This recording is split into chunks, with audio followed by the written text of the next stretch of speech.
didn't really have confidence in terms of my academic work. So any dream that I had was always geared towards what I could actually do physically or creatively. So and that's where I kind of put myself more into football. Okay. By the time I went to a few clubs, got rejected, and then by the time I was 15, I was at West Ham. When we leave school, you get a full-time contract, but West Ham wasn't sure if they were going to give me one. I was still over the moon because they didn't say no. So I went back pre-season and thinking of way to get out because I realised that they just bought Jermaine Defoe, who was my position. So that kind of limited my chances extremely. I then went on to play for Charlton, signed professional at 17. And then I fell out of the game early because I fell out of love with it. And this is part of the things that I talk about in a book that I wrote, which I'll explain. But we talk about the physical aspects, but not the emotional aspects of sport or just in life. And I struggled with that, like many players do. When I came out of football, I didn't know what I wanted to do, but I knew I didn't want to be in a 9 to 5 in an office. So I set up a company that took PPA cover in schools. So I was teaching PE. I had staff that were teaching PE. And during this time, as the company was growing, I still had my connections in football. And, basically the head of the Professional Football Association said, look, you should look into studying counselling. I did. I started to deliver behaviour therapy programs in school, mental health programs in school, became a counsellor, deliver the programs across the Premier League, across schools nationally. And then I ended up writing a book which features footballers from all around the world and across generations around football intelligence, mental health in football, and social exclusion. Because obviously the class of people, I mean, you can't afford to live in Brockley. If I wanted to buy somewhere in Brockley now, I'm struggling, to be honest. So it's changed. Whereas when I grew up, it was rough. I mean, there was police helicopters flying over my area. I mean, I moved away from Brockley when I was 8, but I've got older brothers, so I was with my older brothers a lot. But their friends, the police helicopters were circling the area for their friends. So we were surrounded, and I say this with a lot of schools that I work in, especially with the teachers. I say sometimes young people are in situations because of the circumstances they grew up in. I mean, we were lucky that our home was a safe space, but around us, it was absolute mayhem. I look back now and think, how I didn't get caught up in stuff is unbelievable. So yeah, it's changed a lot. Whereas now, it doesn't appear as bad, but I'm also aware that I'm an adult so far removed from that, because one thing I noticed is that as much as the mayhem was going on, even when I speak to my mum now, my mum's like, what? That's what's going on? What? She ain't got a clue. So as adults, we don't understand that it's like an underworld. Obviously, gangs literally ran loose. I mean, I think it probably still does. But it's quite interesting because there was loads and loads of people our age, but then we had like a micro group with a small group of us that always trained. And the good thing is one of us was a pro. And what he would do is take the information so he was at Charlton, he would take the information from Charlton. And when we got together, we would train to that standard. So when we went into a club, we knew what to expect. It didn't hit us. We was as physically as fit as the pros, technically as astute as the pros as well. But it comes with a lot of stress because that group of 4 players, we were so harsh on each other. But at the same time, it served us. And when I look at the group, you had one player already played at Charlton. I obviously went to play at Charlton. This is where in the Premier League. The other one went to Chelsea at 22, right? At the age of 22 from non-league. That will never happen again. And the other one signed at Brentford. I think he might have been a bit older, say 23. So we all became pros. And I mean, the example I gave you, it's not just about football. Football is just the activity. It's whether you want to be a lawyer, a doctor, whatever it is. Yes, you have to work hard, but I think nowadays the internet, as much as people moan about social media and all this other stuff, it's brilliant for so many other areas. And I always say, if you have a dream, you owe it to yourself to throw yourself in and work as hard as you can. And I believe that if the road is smooth, you're not doing enough. That's the way I see it. And so just one more point. I think in football, one of the things I work with a lot of players individually. One of the things I always say to them is, what does working hard look like? And for each player, working hard means something else. But I always say to them is that if you're not tired to where you're struggling to breathe and your hands on your knees, you're not working hard enough in training. Because if you keep doing that, you get fitter and fitter and stronger. And your coach will respect that, because the coach will say, do you know what? That player's working really hard. And they can work with that. I even say, if they want you to be in a position and you're kind of everywhere, you give them more to work with. But if you're not giving enough, they'll be like, yeah, nah. They'll take it into anyway. This isn't just about football. It's about, okay, how can I bring it into what I want to be? Yeah, I agree with you. I agree. And I think that like this goes for all the students as well. All of you are going to want to do something really different in life to the next person. And it's going to require a lot of hard work to get there, and getting there and maintaining that career, like being really good at it. And there's going to be some career paths that you might go to somebody in your family and say, oh, do you know what? I want to become a scientist. And they might turn around and say to you that it's not possible. How are you going to become a scientist? And you might be the first person in your family to go to university. So there's different challenges there as well. So my question is, like, was you ever told by anybody that football wasn't going to be a career that you can pursue? And how did you go around that and deal with that challenge? I wasn't told that, because I was in school when I was going for it, so there was less pressure. But it's quite interesting. I remember one of my friends saying when I became a pro, he's like, I remember when you used to play back in the day, you were rubbish. so there you go. I mean, I was like, yeah, thanks. Because at the end of the day, it just shows I worked hard. But also, I think there's this perception of being a footballer, you have to have a certain skill, a certain level of skill. And no, it's a job. People don't realize this, but you have players who are technically not as gifted as others. They just want to know, can I trust you? If I scout you to this club, are you going to perform and preserve my name? Okay, now you're in. For the coach, okay, can I trust you to perform and get me the points and preserve my name? Okay, now if I'm going to recommend you to the first team, and it's so on. And then the England scout's going to say, okay, can I do the... And it's all about trust, but you need to be consistent. Can you do a job? All the other stuff is all like the cream on top. So, but when I came out of football, again, I still held that belief of I'm not doing a 9 to 5. So I had pressure from family because they were concerned. But how I view life is I fail on my terms. I would rather live a happy life with not much. I mean, I'm not an extravagant spender anyway. Than live a life where I see the adults before me moaning about work, surviving by drinking loads of coffee to get through the day.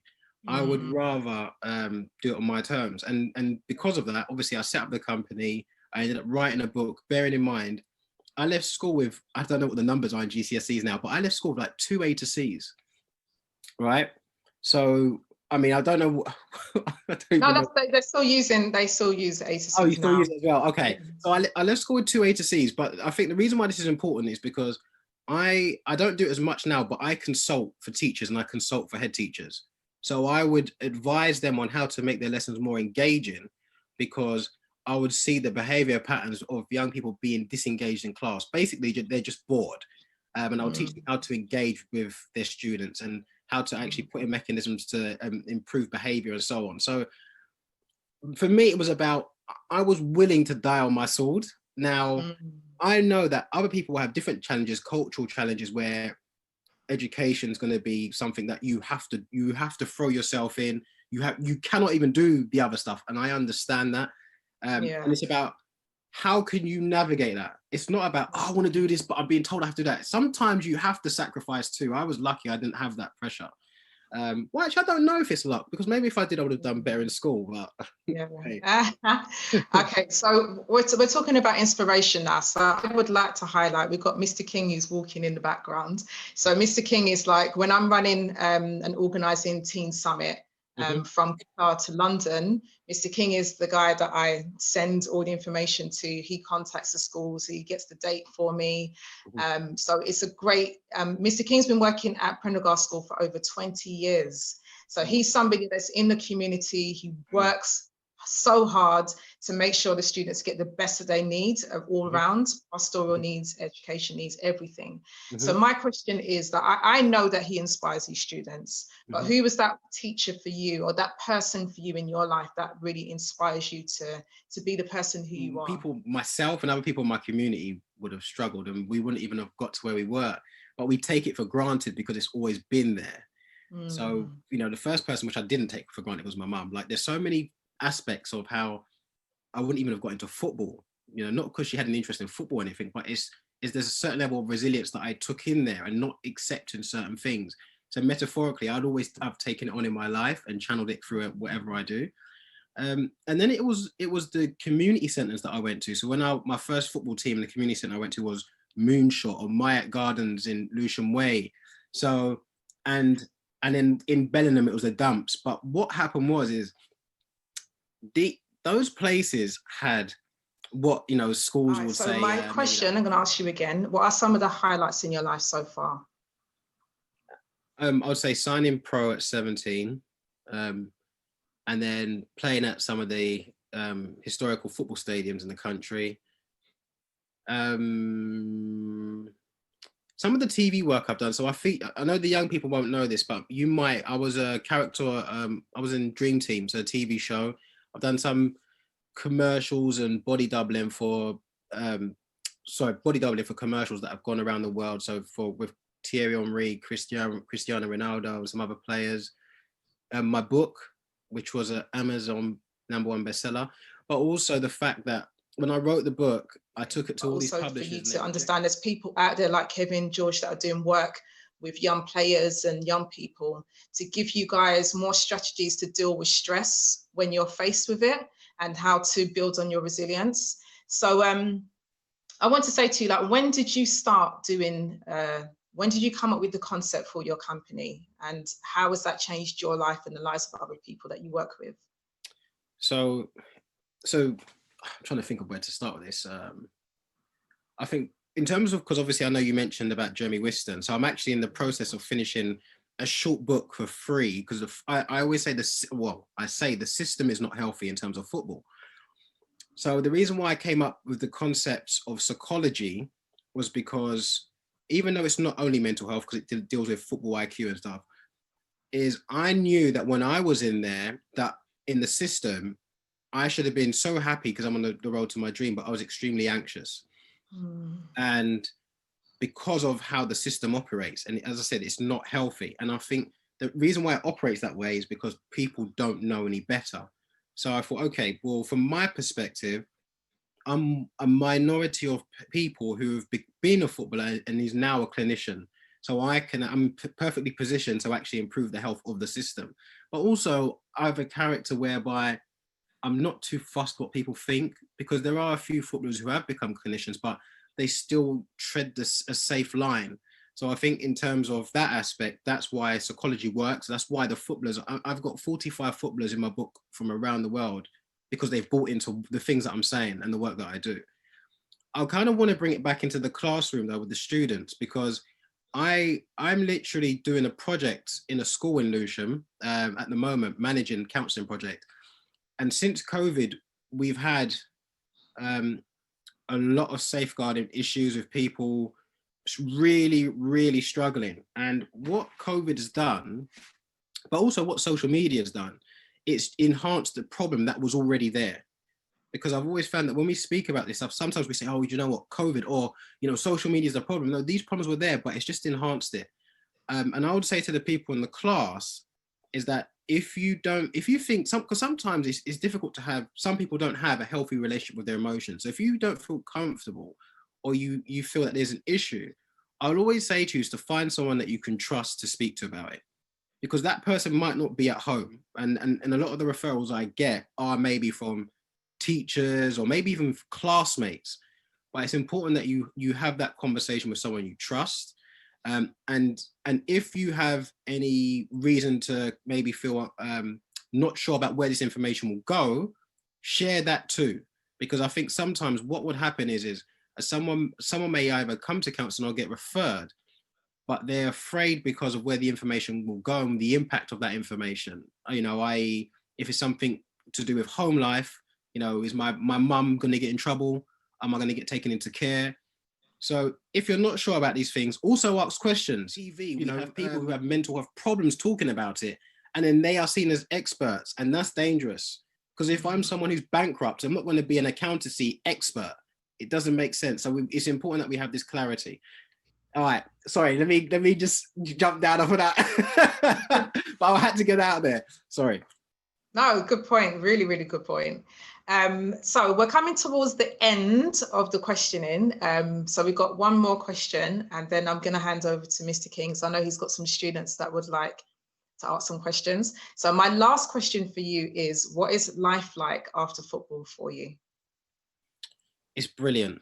There's a part of me that thinks I've got unfinished business. I always wished which most adults do. I wish I knew, I know now what I knew, but I wish I knew it back then. But at the same time, me and some of my friends say how lucky we are that we got out earlier, because we see some of the players who were in longer, because you're literally in a gated community and it's not reality. So I'm happy with myself. I'm happy in terms of just where I'm at in life. I'm always exploring and learning new things. So yeah, it's been brilliant, and I'm still in the game. I'm still working at the clubs. I work at probably 90% of the Premier League teams. I've worked at I've worked at a few of the Football League teams. I work with the staff, the parents, the players, and I'm doing different things. That's what I love. So when I look at the past, I've acted in films, I've done commercials, I've written a book, I've been a footballer, I've taught, I'm a counsellor, I'm a consultant. I've done so many things. I've literally begun to shoot a trailer for my documentary that could be out in the summer. So when I look back on life, it's I just want to be able to look back and say, do you know what? It's been interesting and it's been fun, and I've not stayed in one place too long. So yeah, football after life and football's been really good. Yeah, I think that's amazing. Thank you so much. And I think the most important thing is education.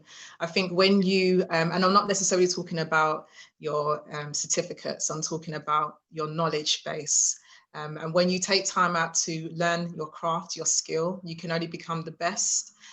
So I think that's the reason why you have a life after football, is because you didn't just focus on the game, you focused on every aspect of your life.